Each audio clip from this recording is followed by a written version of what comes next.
हो के पनिया में हर तो हके पुकारी माई तो हर ही घाट हो।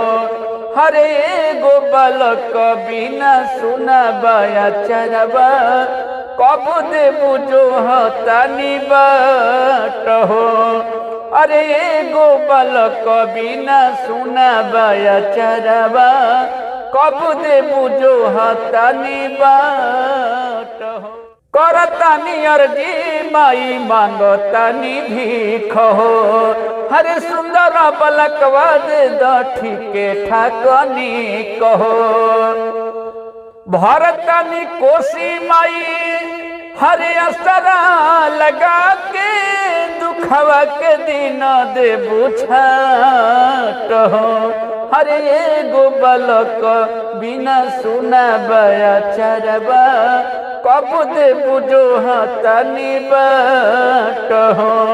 हरे गो बालक बिना सुना बाया चरबा कब दे बुझो हतानी बाट। बड़ रे कठिन माई तोहरो पूजाई हरे गुंज की लकारी ललन कब जाई। हरे बड़ा रे कठिन माई तोहरो पूजाई हरे गुंज की लकारी कब ललन घर आई।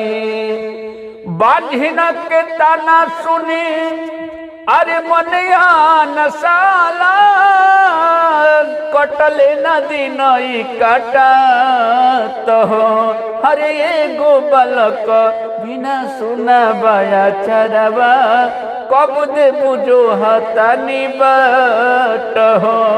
हरे गो बालक बिना सुना बाया चरबा कब दे बुझो हतानी बाट हो।